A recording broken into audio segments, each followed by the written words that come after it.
Let us try to find electric potential due to group of charges. So here we can see a group of 4 charges Q1, Q2, Q3 and Q4. We want to find out their total electric potential at the point P.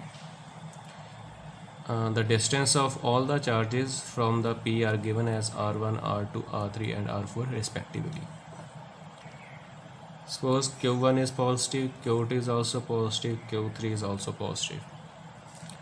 First we try to find out electric potential due to only Q1, Q2 and Q3. Because electric potential is a scalar quantity, so total potential at the point P will be simply equal to the scalar addition of the electric potential due to Q1, Q2, Q3 respectively at the point P. So potential due to Q1 at P, it will be V1 equal to Q1 over 4 pi epsilon naught R1. Similarly, due to Q2 at P, it will be V2 equal to Q2 over 4 pi epsilon naught R2, and due to Q3 at P, it will be V3 equal to Q3 over 4 pi epsilon naught into R3. Because all the three charges are positive in nature, so their potentials are also positive in nature. So net potential at the P, it will be equal to Vp V1 plus V2 plus V3, which will be equal to 1 over 4 pi epsilon naught is common, same repeating itself, we can take it outside, it will be equal to Q1 over R1 plus Q2 over R2 plus Q3 over R3. This is the expression. From here you can see that whenever we are to find the total potential due to group of charges, simply find the potential due to individual charges and then add up.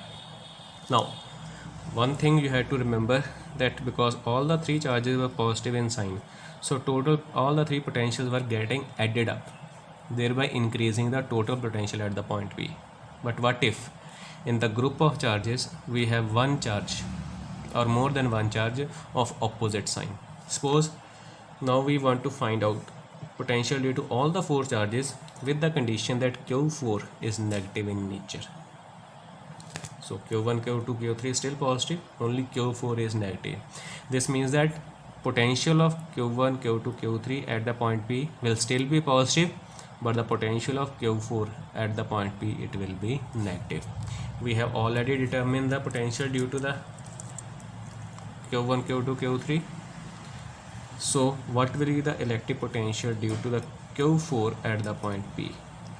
It will be V4 equal to Q4 over 4 pi epsilon naught into R4.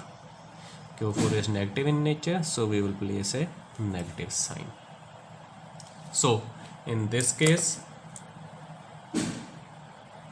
with Q4, what will be the total potential at the point P? Let it be Vp dash equal to V1, V2, V3. All the potentials are to be added into each other because V1, V2, V3 are already positive, so they are getting added into each other, but Q4 is negative. So what it will be the value? 1 over 4 pi epsilon naught Q1 over R1, Q2 over R2 plus Q3 over R3. V4 is negative, it will be minus 1 over 4 pi epsilon naught Q4 over R4. So from here we observe that whenever group of charges are there with charges of both the magnitudes present inside the group, simple way to find out the total potential is find the potential due to all the positive charges, add them together, find the potential due to the negative charges, add them together, and finally find out the difference of the potential due to positive charges and the negative charges.